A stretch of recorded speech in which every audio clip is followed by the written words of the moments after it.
Mr. Speaker, I want to thank the Prime Minister for an advance copy of this statement and to share her condolences to the friends and family of Dawn Sturgis. We're over 2 years on from the referendum. 2 years of sound bites, indecision and cabinet infighting. Culminating in a series of wasted opportunities, with more and more people losing faith that this government is capable of delivering a good Brexit deal, and that is just within her own cabinet. 2 years on from the referendum, 16 months on from Article 50 being triggered, it's only this weekend that the cabinet managed to agree a negotiating position among itself. And that illusion lasted 48 hours. There are now only a few months left until these negotiations are supposed to conclude. We have a crisis in government, 2 Secretaries of State have resigned, and still we're no clearer on what future relationship with our nearest neighbours and biggest partners will look like. Workers and businesses deserve better than this. It is clear, Mr. Speaker, this government is not capable of securing a deal to protect the economy, jobs and living standards. It is clear this government cannot secure a good deal for Britain. On Friday, Mr. Speaker, the Prime Minister was so proud of her Brexit deal, she wrote to her MPs to declare collective cabinet responsibility is now fully restored.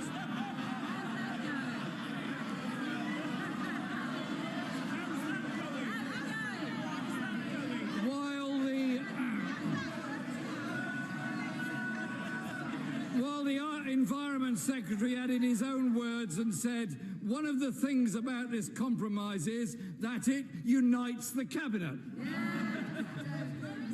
The Chequers compromise took 2 years to reach and just 2 days to unravel.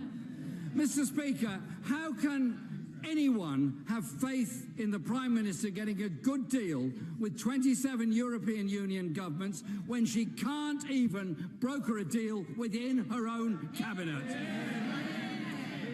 To be fair, and I want to be fair to the former Brexit Secretary and the former Foreign Secretary, I think they would have resigned on the spot on Friday. But they were faced with a very long walk, no phone, and due to government cuts, no bus service either.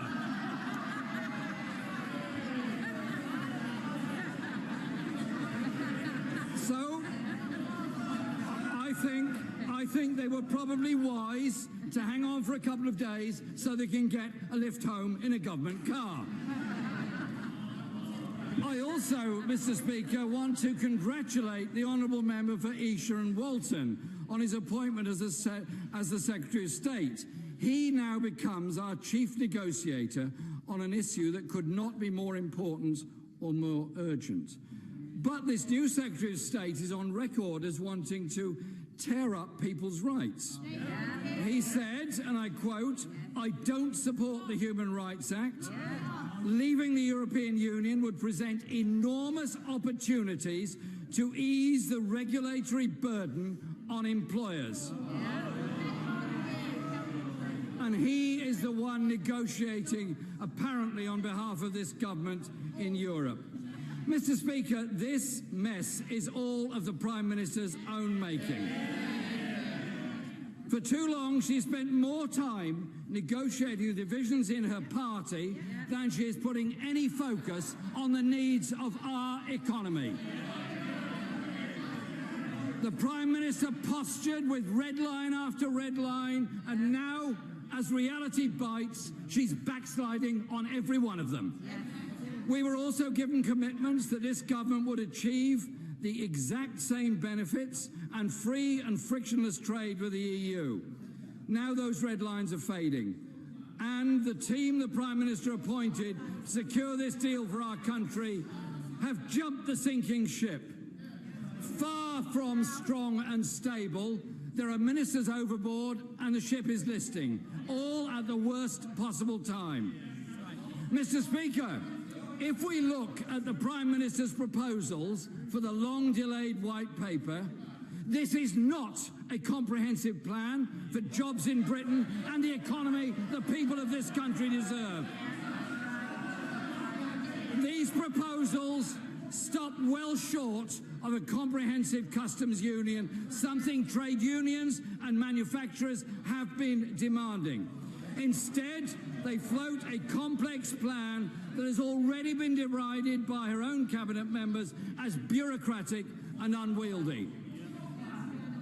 The agreement contains no plan to protect our service industry, no plan to prevent a hard border in Northern Ireland, and also put forward the idea of regulatory flexibility, which we all know, Mr. Speaker, regulatory flexibility is a code for deregulation of our economy.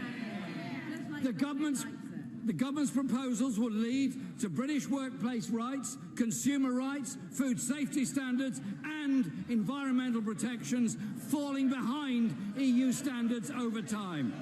And none of this has even been tested in negotiations.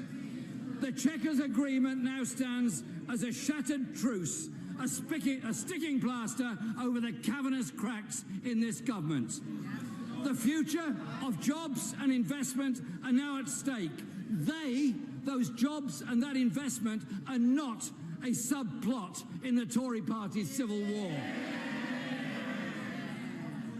And at such a crucial time for our country, in these vital negotiations, we need a government that is capable of governing and negotiating for Britain.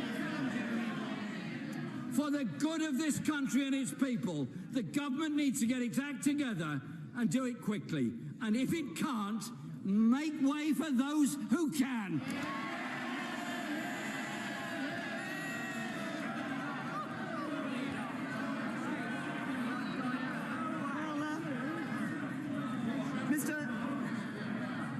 Mr. Speaker, I know the right honourable gentleman has been in this House for quite a long time and he will have heard many statements, and the normal response to a statement is actually to ask some questions. I don't think there are any questions anywhere in that, but nevertheless,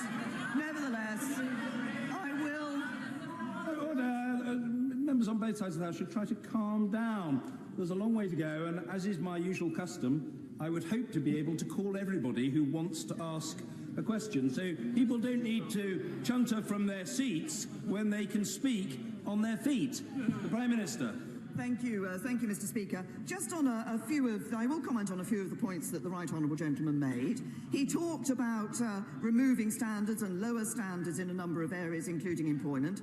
As I said in my statement, we will commit to maintaining high regulatory standards for the environment, climate change, social and employment, and consumer protection. He said there was no plan in what I had said to ensure there was no hard border between Northern Ireland and Ireland. In fact, the very opposite. This plan delivers the commitment for no hard border between Northern Ireland and Ireland. At the very beginning of his response, the right honourable gentleman thanked me for early sight of my statement. It's just a pity he obviously didn't bother to read it.